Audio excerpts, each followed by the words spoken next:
Yep, good morning. We just opened the doors to get better at winning government contracts. See a lot of great people coming in. Melissa, Fred, welcome to our event. I'm calling in from the beach, so this is vacation time, but this is such an important topic. Kind of want to see what's going on. So, hey, as you come in, if you could put the city that you're in, that would help Lewis and I understand more about our audience, and that way we can talk more about what you care about. Keep the doors, open doors for just another minute here. You got a front row seat for everybody. That's a great thing about webinars. I can honestly say I have participated and learned from more webinars in the last 6 months than probably in the last 20 years. How about you, Lewis? You've been doing lots of webinars? I've given more webinars since April than I think I did in the first 15 years of my legal career. Although I think the first 5 to 7 years, there was no such thing as webinars. It's definitely a new world. Look, we got some great people here. We got Katie from Santa Ana, California. Got Golan from Virginia. This is Chicago area. I love Chicago. One of my favorite cities. Colorado. Walter, it's good to have you here. Okay, Lewis, if you're ready, I'm ready to kick things off. I'm ready when you are, Kirk. Okay, so for everybody in the room, this is at the pre-Labor Day, Win Government Contract event. My name is Kirk. I'm the CEO of Foresight CFO. In addition, I teach financial management to graduate students at Georgetown University. So this is a real passion. And that, this is the time of year where it matters most. I'm really happy to have Lewis here to make us smarter about, really, what to look for in government contracting to win more. So, Lewis, will you give us the rundown on what you do? Sure. I work at a small firm in Northern Virginia in McLaren. We're just north of Tyson's Corner. We are mostly a full-service firm. We're a local little firm here in Virginia, so we have more appropriate billing rates than the big fancy firms in D.C. Most of the attorneys here, though, worked at big fancy firms in D.C. So I tell people when you hire me, it's like you're getting me at a 35% discount. I run our government contracts practice. I handle everything from regulations, compliance, helping you review bids and RFPs, which we'll talk about today, to protests and claims on the backside. Also can draft contracts, joint venture agreements, and all the niceties around.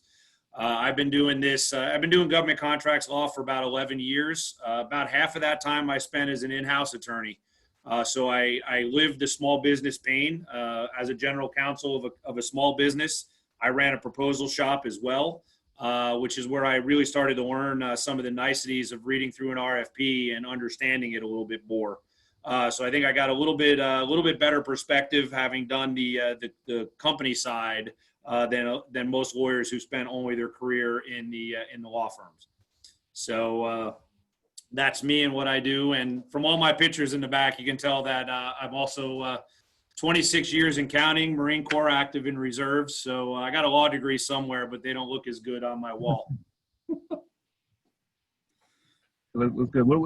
For people out there, we are a military family as well. I served in the first Gulf War, and I got 2 sons at West Point Military Academy. So it just really appreciate what you've done there, Lewis. So, hey, before we jump in, how about can you tell us a story about how this really applies? Give us that visual and how this really applies to CEOs out there who are doing government contracting. Absolutely. The reason I focus a lot on reading an RFP and understanding problems with an RFP is I've had a lot of times in my career where I'll have a client call me and there's a legitimate issue on an RFP, but they lost their time to protest on it. It needs to be handled before your bids come in. About 3 weeks ago, I had a lady. She was an 8A company, a small government contractor. They do audio video installation and repair, and they bid on a job around $300,000, and it was a small business set aside, except the government slipped it out under a NAICS code for audiovisual manufacturing. So instead of a $7.5 million NAICS code for small business threshold, it had 1,000 employee NAICS code small business threshold. And she lost the bid to a company that was 10 times her size. And she was the number 2 bidder. If she had called me on the NAICS code issue before the bid went in, we absolutely would have won that issue, and she would have probably won the work. And it's kind of frustrating as the attorney when your client calls too late in the game. So the biggest foot stomper moment I use here is before you dive into an RFP, and I know just how much time, energy, and money are spent in putting in a solicitation. Make sure you go through that thing, not just looking at the substantive operations stuff and how you're going to bid it, but look at, any possible problems, weird issues, the stuff we're going to talk about today, so you don't end up wasting your time and money in the long run. Yeah, that's great. And I can tell you from experience in the Growth CFO world, we're too many times we come to people like you being the expert, and it's just too late.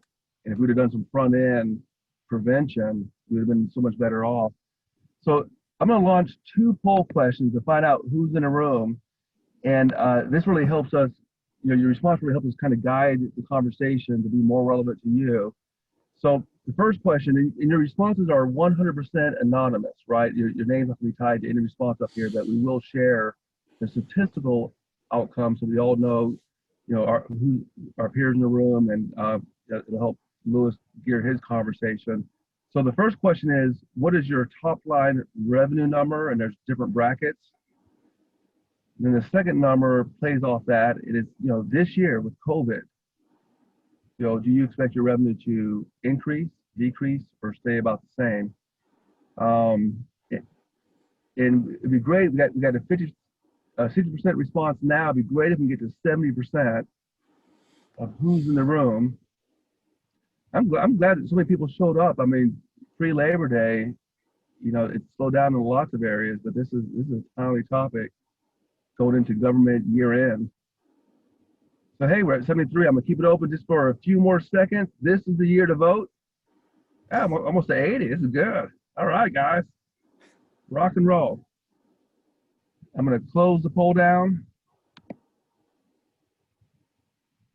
share results, and just take a look. So about 43% are doing 0 to 5, 17% at 5 to 10 million, and then 10 to 40.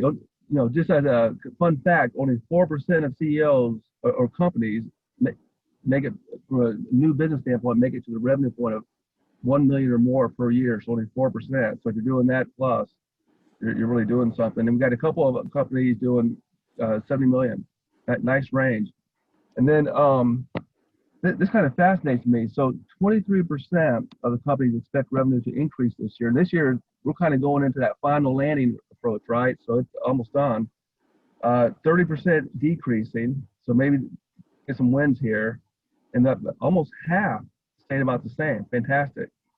So definitely keep your eyes open. The world is changing faster than it ever had before in my lifetime. So keep your eyes open and make the right connection with people like Lewis. Okay, Lewis, back to you. We got the poll, so we know who's here. Okay, well, good. It's kind of heartening to see so many companies out there saying their income staying the same or increasing. Unfortunately, I talked to too many clients on the other side of that. So good on you guys who are still doing that. So we'll dive in here, and let me make sure I'm on the right screen. There we go. So we're going to talk about, reading an RFP, and this is why it's very important up front to identify these issues. Pre-award protests, all right? Bid protest is our bread and butter as an outside counsel. The government has to do things the right way, and if they don't, you can call them on the carpet and try to get them to go back and do it the right way. The problem is you look at the bold and italicized language. All right. If it's based on something wrong in the RFP, it has to be in before the bid opening or the time set for proposals. So if your proposals are due at 1 o'clock on Tuesday, you need to have your protest filed at 12:59 by Tuesday if it applies to an RFP issue. And this stuff is draconian. It's by statute. So GAO cannot forgive you if you're late. And GAO will kick you in a heart attack if you're late on your protest. So that's really the kind of foot stomper thing here. If you see something weird in your RFP, find somebody to talk to and run it past. So protests are what we all like to do. We like to fight with the government. There's several steps you can take in the process with an RFP. Smart companies are engaged at the very minute. If the first time you're touching an RFP is when it hits the street live, you probably shouldn't be bidding it. And I think most of you all know that, right? You want to be involved. You want to see it ahead of time. If it's a big opportunity, government's going to put a draft RFP out on the street. You see anything that looks a little bit strange in the RFP, you need to start asking those comments or asking those questions, making those comments during the draft RFP. And not just the stuff that relates to the technical solution or operation solution. Look at the RFP as a whole. Look at certifications and the other issues we're going to talk about here in a couple seconds. If there is no draft RFP, there's always a Q&A process when an RFP hits the street. Submit your questions on these issues. The government, most of the time, I'd say the vast majority of the time, the government is not being nefarious when they have a mistake in an RFP. Sometimes they are, but most of the times it's an honest mistake. They think they're being clear. Industry doesn't think they're so clear. Asking questions is a great way to get that sorted out and made clear. And if the government is recalcitrant and refuses to respond or answer your question, an email from a lawyer with a legal signature block is often a magic wand. When I was an in-house counsel, I sent off probably thousands of emails to contracting officers bringing up an issue with an RFP saying, hey, listen, this is wrong. It's wrong. If you don't fix it, I'm going to file a pre-award protest. This is after they refuse to answer our question. 99.9% of the time, they go ahead and address it. The good thing about the government contracting system is as soon as a lawyer from the outside sends an email to the contracting officer has to talk to the agency attorney. And the agency attorneys sometimes can be a little bit more flexible and will occasionally beat the contracting officer about the head and shoulders to do the right thing. So all those three steps are upfront, easy. More importantly to you business owners, it's cheap.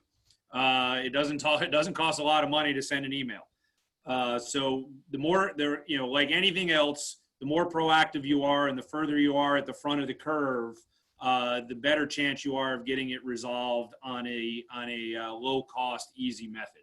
And the last step in the process, of course, would be the pre-award protest. If there's something really with the RFP that's wrong and it's not giving you a fair chance to bid, that's where the pre-award protest comes in. So I'm going to focus here on Part 15 RFPs, where they go out on the street. Obviously, an RFQ or a task order under an IDIQ, there's some differences in there, and it's a little more streamlined. This is kind of the big soup to nuts. And obviously FAR Part 8 is a completely different animal if you're on a schedule. So the biggest thing to look at here is, you're following this opportunity.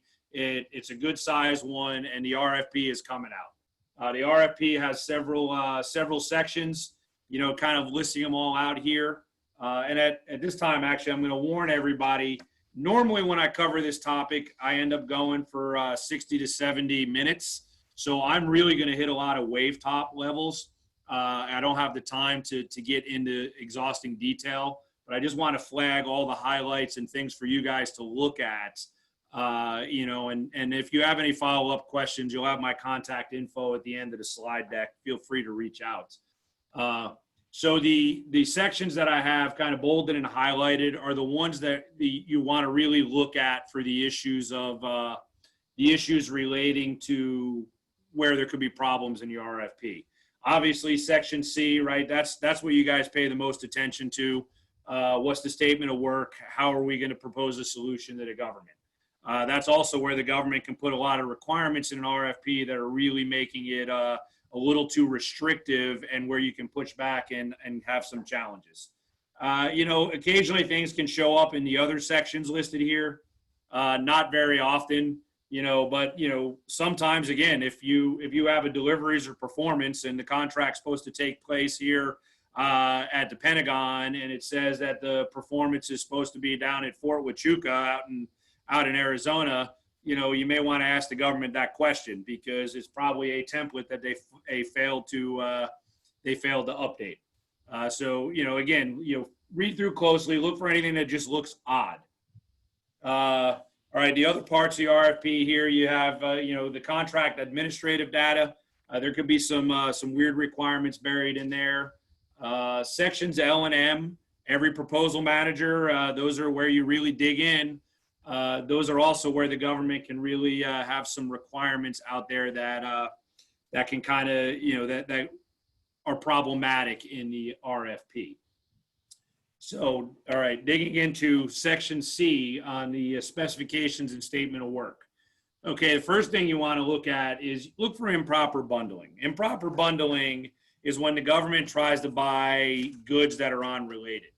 If I want to buy, if I'm buying IT services and I also want to buy cars, I can't put both of them out on the same RFP, right? I have to, if I want to buy servers and I want to buy IT services, especially if the services relate to installing those servers, I can buy those in one RFP. Occasionally, the government will package things together that don't make a lot of sense. This is done for a couple of reasons. One reason is the government just wants to cut down on paperwork and bids.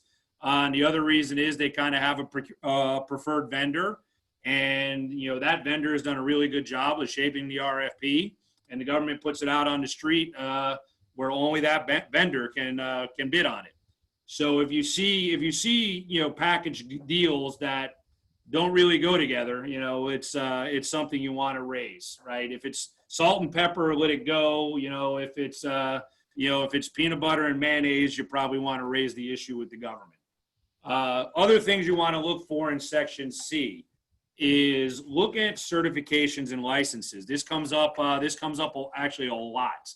And another war story I have a very good client who's also a classmate of mine from the Naval Academy who I've known for 30 years. He came to me back in May wanting to protest an issue of a VA drug medicine buy. And the VA had a certain licensing requirement in the RFP. Well, he submitted his bid, and he didn't come to me until after he lost the bid and got knocked out at a competitive range to want to raise the issue. But again, it was a requirement. The VA said you need a certain distribution license. He felt that you really didn't, but that issue needed to be raised before the bid went in. So look for licenses that are narrow. I have my Virginia bar license. If there's a bid that's out on the street and, it's asking for legal support, but it wants somebody who's licensed in Guam, unless there's a really good reason for it, you want to raise a question about why do you need a Guam attorney? Same thing with certain IT certifications, right? A lot of times you see your ISO certs or your other business certs. Are they really needed for the bid, or are they something that the government is just throwing in there because it's a nice to have? Those are questions you want to ask. The other parts on certifications and licenses that I found very helpful is ask the government when you need the license. Sometimes the government says, hey, you need this certification to bid. Well, we all know the bid's not going to be awarded for a year. So why don't we go to the government and say, hey, can that be a condition of award? Where as long as I tell you that I've submitted my application for the certification or license, can that be good enough for the bid? And upon award, as long as I've gotten the certification, you can award me the contract. That actually is a very successful way to go in on a cert or a license that you don't have. You can go in and ask, hey, I'm going to apply for it, and I'll have it before you make an award decision. The government, unless they think they're going to make an award within 30 days, the government will almost always agree to that.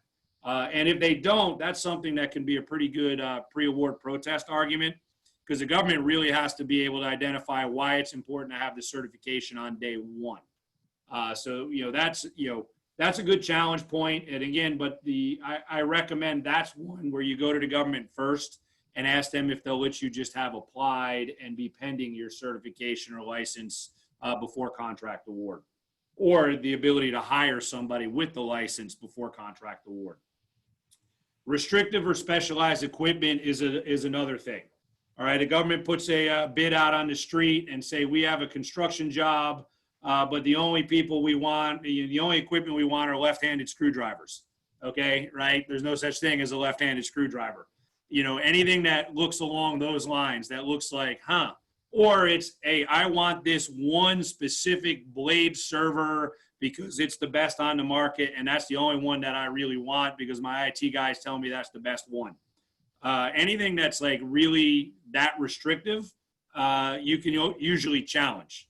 The government's not allowed to say, oh, I'm going to buy a car, but I only want a Mercedes. I only want a Mercedes-Benz is the only thing that's going to do it for me. They need to say, no, here are my specs and anything that meets the specs. So that's another good area. If you see something out there and it's something you want to bid and you think the requirements are a little too specific, that's another good time to raise your hand to the government and say, hey, you're asking for product X when products Y and Z can perform on the exact same level. And if there's no good reason, that's another time to that would be another protest ground up front. The government's not allowed to unduly restrict competition. Unusual performance requirements, again, anything, you guys know your industry. Anything when you're reading through a statement of work and it doesn't make sense to you, that's probably a sign that you need to peel the onion a little bit deeper. If it's a construction thing and, they're asking for you to hang wiring or run wiring in a weird way, or they're asking for certain an IT solution that doesn't seem to make a lot of sense. Those are issues that you always want to, before you give up on an RFP, go back and ask the government the questions. The government contracts people are not subject matter experts, and they're relying on subject matter experts. And a lot of times from, when the SMEs give them the solution or the requirements, and then they turn that requirements into a contract document, a lot of things get lost in the shuffle. So a lot of times things don't make sense. And, again, it's just a simple mistake. Asking the questions, engaging early can usually get those sorted out. But again, occasionally the government has an eye on who they want as their contractor. We all have seen it. We all know it happens. And they're trying to write an RFP that only their preferred vendor can bid on. So, that's, when that happens, you can usually always catch the government's hand in the cookie jar if you're paying attention. So, but the biggest thing in your statements of work, look for anything designed to restrict competition. All right. If you look through that and you say, hey, I know my industry and there are 3 companies in the entire country that can bid on this, that's a time to raise it. It's one thing if they're asking to build an F-35 fighter, but if it's a small business set aside out there that's going, for an IT solution or construction or professional services, and it's only looks like a handful of companies can bid, that's generally a problem that should be addressed. Look for stuff that's ambiguous and doesn't make sense, right? If the government, again, I'll go back to my left-handed screwdriver. I don't really understand because, they work both directions. Or something that's inconsistent. Hey, I want a certain type of, I want you to give me a price for this type of server, but, I want a certain type of specifications that server can't match. Those are things that you want to make sure you flag and raise. These are all issues you want to raise them in questions. And if you don't get good answers is where you want to consider a potential protest. If you come back on the backside and say, oh, those were, that didn't make sense that you asked for that server. So that's why I bid server Y because of the specification requirements. And you know, if you don't protest up front, you won't be able to protest that.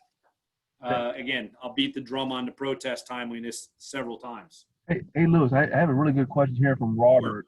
And here's his question: is can the time to respond be challenged? And his example is, like, for example, requesting 500 nurses when the RFP came out last Friday, right? And so can you challenge the timelines? And it was due by the 12th. The rule is if you're going to protest, it has to be filed before the bids are due. So you have all the way up till the minute the bid is due to file a protest. Hey, Lewis, your voice is breaking up. You may want to switch to the phone. The contingency was ready to switch the phone.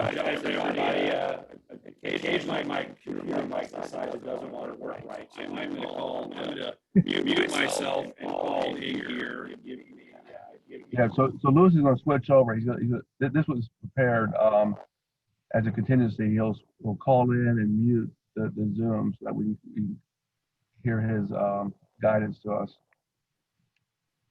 So stand by. Sorry about the interruption.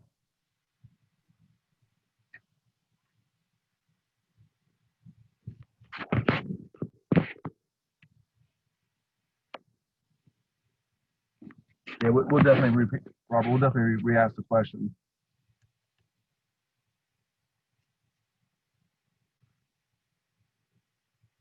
Yes, Joanne, we're going to send out, after the webinar, we will send out a download for the slides and a link where you can listen to the recording again.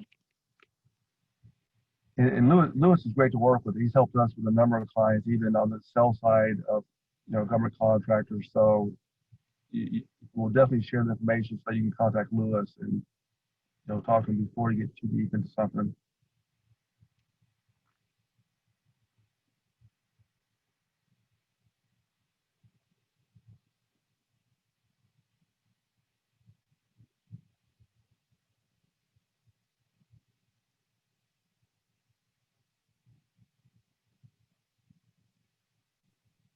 Hey, Kurt, I just called and they got me. You can unmute me.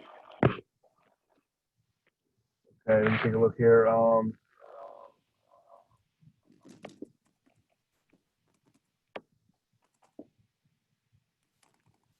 Hey, Lewis, what's the last three numbers? Your phone number? I think it's this one.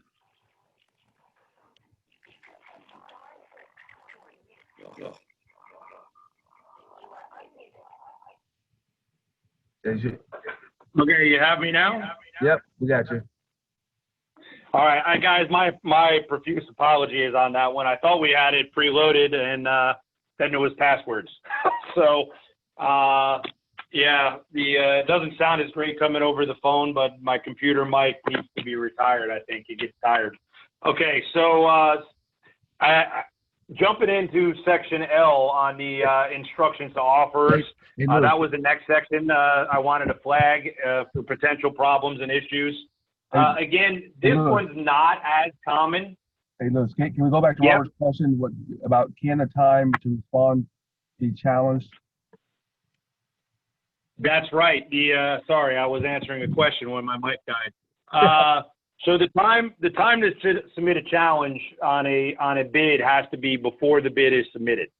So you have, a lot of times if the government puts a bid out on the street and only gives you like 5 days to submit a bid, that becomes a challenge to get your protest in.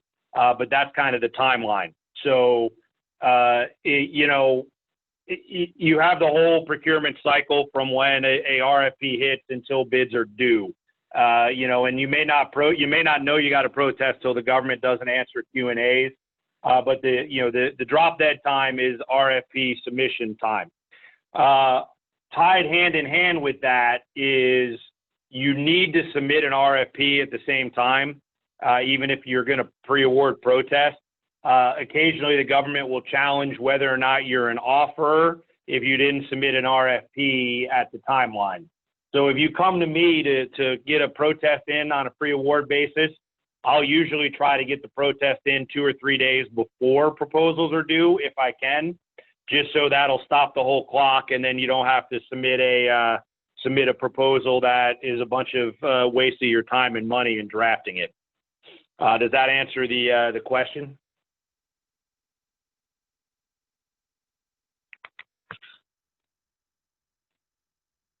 So I think so.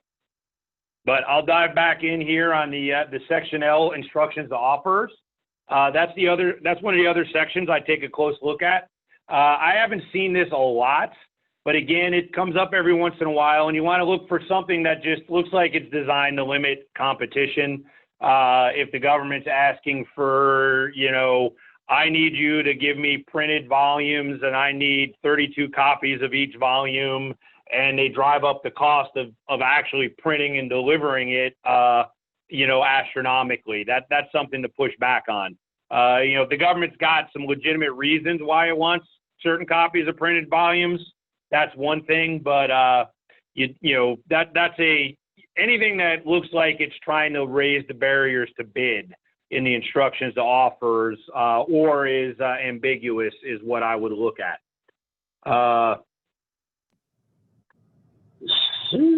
All right, next slide. And there's a couple questions here actually before I dive into section M. Security clearance, Brent, your question on the security clearance, that's a little bit harder to skim, because you don't know how long your FCL would take for approval. I don't know if the government would allow you to submit a bid with an FCL pending. You can try that question. I think you're more likely to have success if your FCL is already pending than if you're going to submit an application about the time you submit your bid. That's one of the security clearance isn't quite the same as getting an ISO cert. An ISO cert you're almost always guaranteed to get. An FCL, sometimes can take a little bit longer and not be guaranteed. But my advice on that is you never know what the answer is if you don't ask the question. And if they come back and say no, well, you're not in any worse shape than you were before you asked. I would encourage you not to protest a security clearance requirement, because I can almost guarantee you we'll lose, unless they're asking for a security clearance that's completely unrelated to the work. But that, there's a lot of deference in that front from GAO to the government. So, next question, Greg, you're talking about people placing bids. The rule on the government on pricing is you have a right to lose money, and there's some people who will bid as a loss leader and hope they can manage it to productivity. That's not a good business model. I think Kirk's probably shaking his head hearing that. But a lot of times people just priced it badly.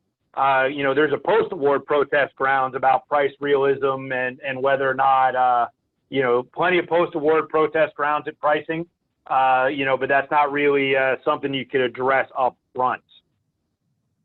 All right, so now diving back into the slide deck, looking at section M, evaluation factors. Okay, this is, I think 90% of the actual pre-award protests I've had to file involve evaluation factors. It gets to a point where the government is setting a evaluation standard that doesn't make a lot of sense, or it's unfair, it's unclear, it's ambiguous. A lot of times, the evaluation scheme. A lot of times the contracting folks put a lot of work into developing their evaluation scheme. They've spent a lot of time with that baby. They think their baby's beautiful and they think it's perfectly clear. And if you want to challenge it or don't understand it or want to push back on it, a lot of times the government will dig in their heels.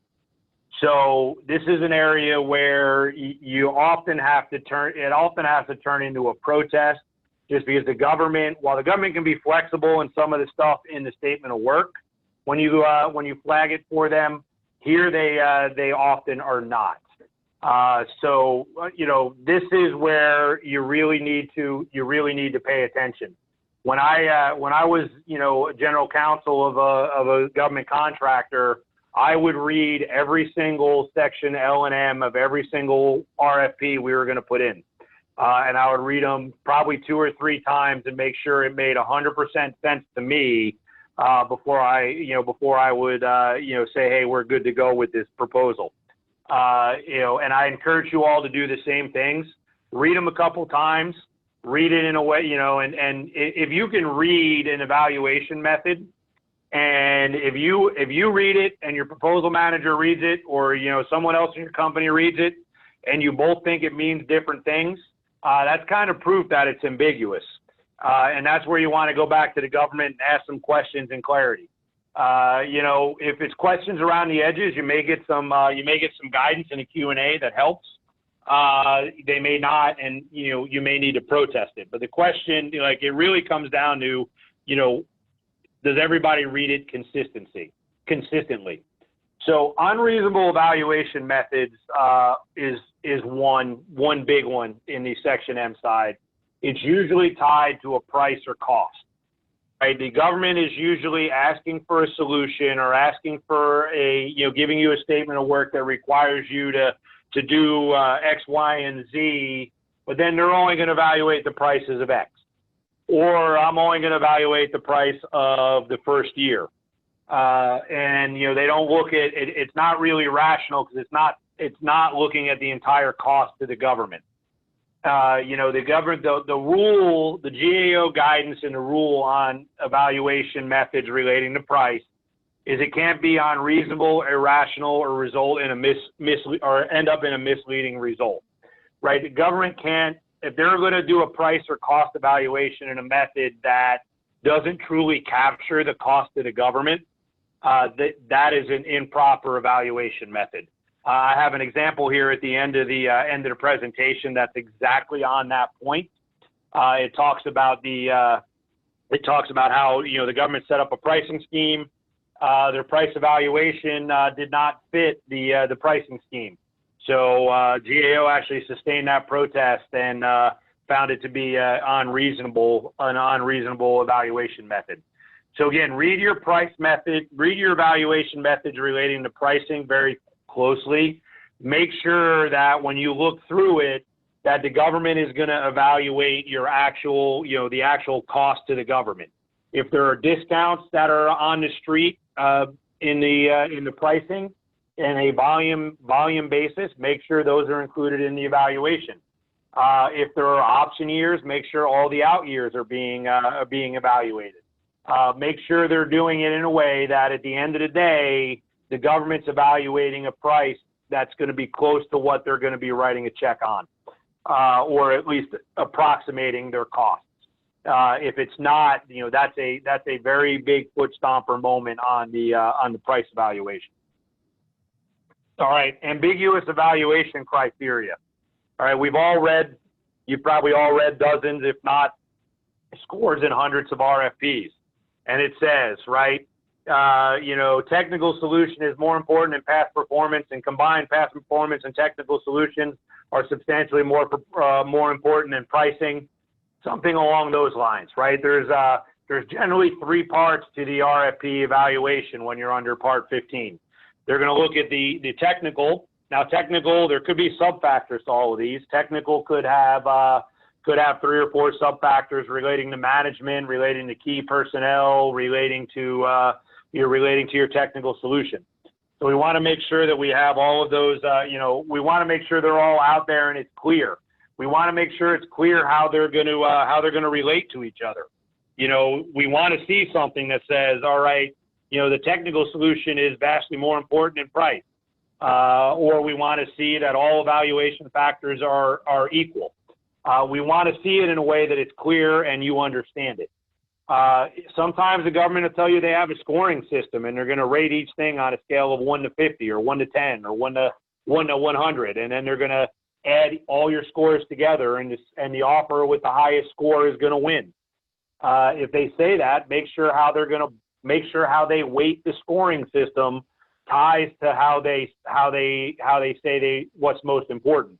If it's a best value and they give you a scoring system where price and technical solution are equal, that's wrong. Because if it's best value, price and technical solution aren't supposed to necessarily be equal. So make sure, the type of procurement and a scoring system ties. A lot of times they'll say there's going to be a rating system. You're going to get rated outstanding. You're going to be, outstanding, average, below average, however their ratings are. Make sure they define, if they tell you they're going to do a rating and they tell you how they're going to do the rating, make sure it's clearly defined. Now, the trade-off here is the government doesn't have to tell you exactly how they're going to evaluate you, but if they do tell you, make sure it makes sense. So, that's, look for that ambiguous stuff on the scoring system, rating system. Make sure that the way they're going to be, how these factors are going to be compared, makes sense. Again, best value means best value. It doesn't mean cheapest.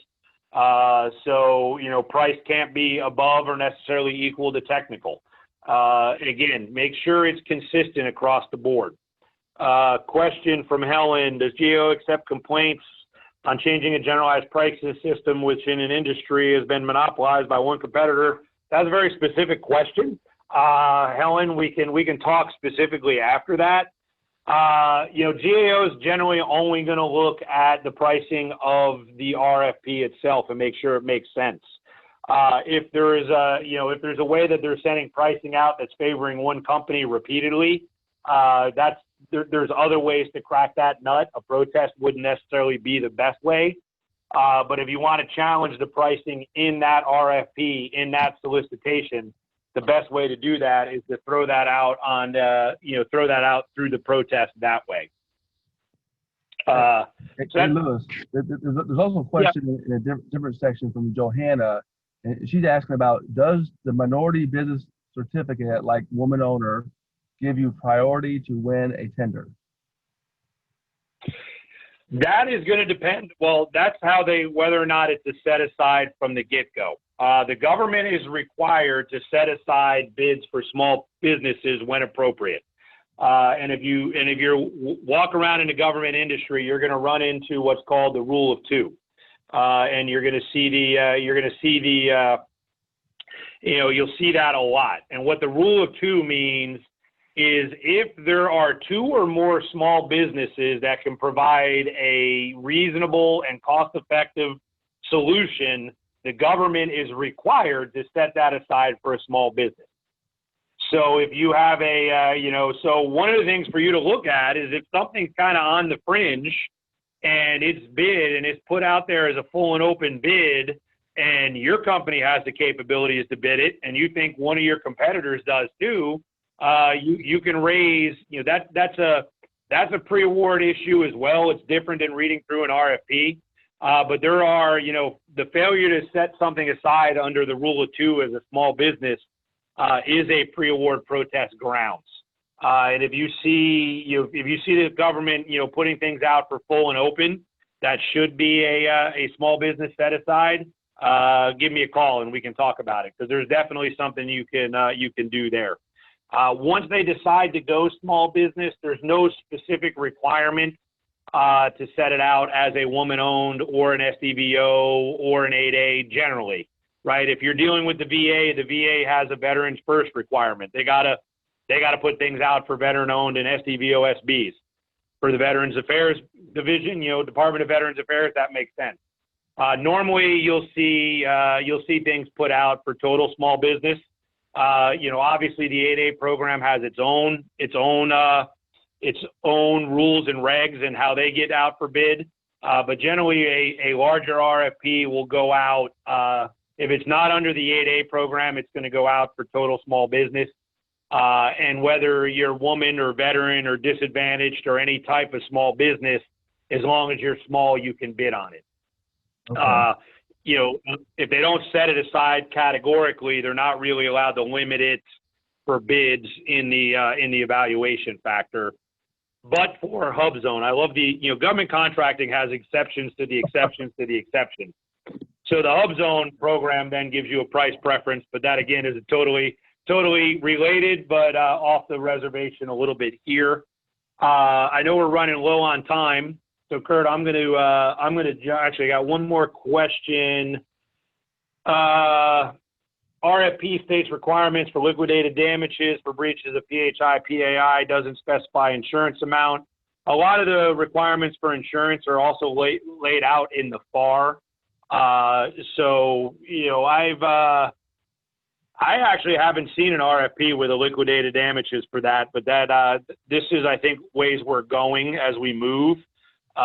So that's something I would have to peel the onion on to answer thoroughly. But I would also say just because things aren't written in the RFP, there's generally regulations that cover a lot of this stuff through the FAR as well. And a lot of times when you see your list of 85 FAR clauses that are incorporated by reference, those are the ones that are going to have the requirements, right? Like a lot of times EEO and other employment obligations aren't in the RFP, but the FAR requirements incorporating those are in there, incorporating it by reference. So, but I wanted to get over to my last slide here on examples. So these are two successful pre-award protests. The Raymond Express International was the one I referred to earlier. It was a defense commissary opportunity. If you're not familiar, the commissary is the military's grocery store. And they were buying produce, and the solicitation had volume discounts. If you bought a certain volume, then they, if they bought a certain volume from you, you had to kick in a discount level. When they evaluated pricing, they didn't include the volume discounts in the pricing evaluation. Raymond Express protested that, saying, "Hey, if you don't account for the discounts, then you're not getting a fair price for what it's actually going to cost." What it's going to cost the government, and Raymond Express won that protest. The government had to go back and reevaluate pricing using the volume discounts and how they would apply. So there's an example of how when the government has discounting out there and volume discount points and refunds, the pricing evaluation needs to include those. All right, ASRC, Arctic Slope, one of the large Alaska Native-owned companies. They protested something because the agency had an IT help desk bid out on the street, but they didn't include a level of effort. So you had no idea how many trouble tickets there were, so you had no idea how to bid it for staff. And that's I kind of in my gloss over, that's one area I forgot to hit hard in the statement of work. The government's got to give you the information to be able to make the bid. They can't say, "Hey, I want help desk support," and that's it, right? They got to tell you how many computers, historical trouble tickets, level of efforts, etc. Whether it's IT, whether it's facilities maintenance, regardless. So since the PWS did not provide enough information to the offers to bid here, they protested, and again, they won that protest. And this was a fairly recent one, just back a couple of months ago in May. GAO said, "Hey, government, you have to tell your bidder how much work they have to do so they can bid it intelligently. You can't ask for something and just throw it out there. You got to give everybody adequate information to understand the requirements and submit a fair bid." So those are two kind of real life examples of how pre-award protests work.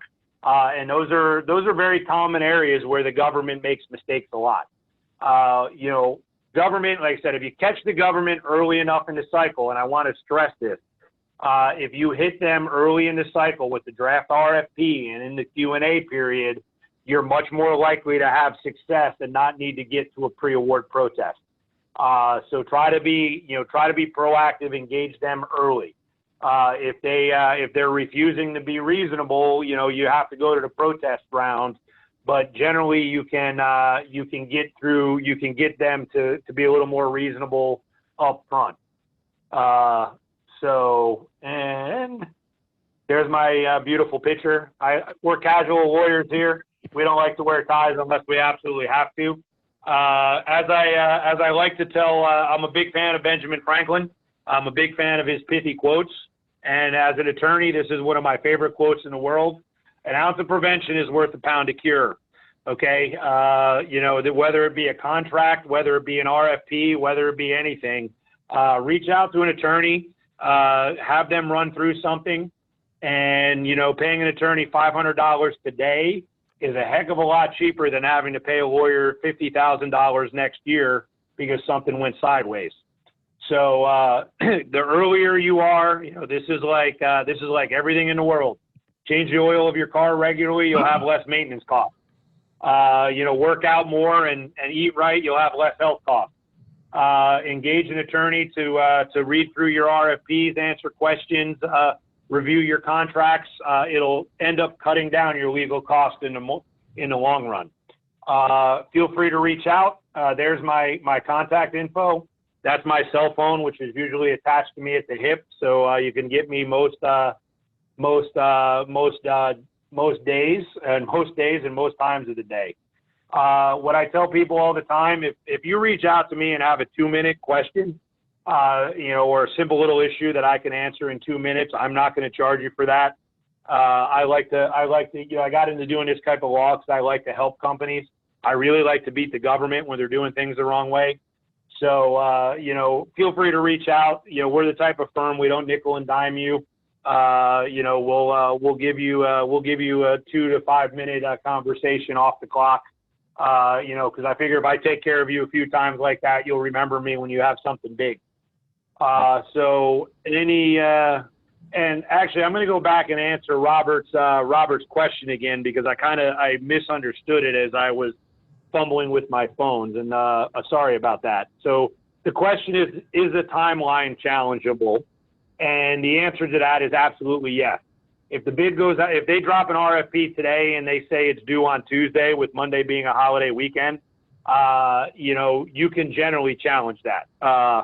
Again, the barometer here is the government has to give people a fair opportunity to bid.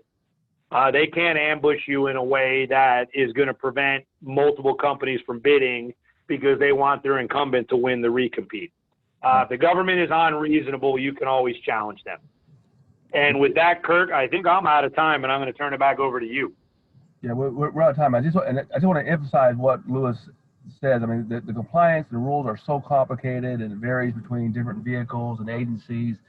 And we've seen time and time again from a growth CFO standpoint that, just getting that legal perspective, that legal mind, that's going to pick out things that the BD folks don't see, and that the CFO don't see, because the legal mind, Lewis's mind, is different than those other disciplines. So small investment there could tends to pay off huge to get in, challenge things the right way and get into the right vehicles and win the contracts that you need. So so with that, Lewis, thank you so much. This has been a hot topic. I look forward to doing more things with you to get the word out to help business owners do even better during during the COVID economy, to go so we get to a good place. So thank you so much, Lewis. Absolutely, my pleasure. And I promise I'll get my computer mic fixed before we do this again. A little bit of technology. And attendees, likewise, thank you. You got Lewis's information. We're going to send you the slide deck. Definitely reach out and have that conversation. So Greg, to answer your question, yes, Lewis can talk to you and talk to you even more about the specifics, so you can get into government contracting better versus doing all the trial and error yourself. So let's definitely get things done together. So until we talk again, everyone be well. Take care. All right. Have a good holiday weekend, everybody. Yep. Bye-bye.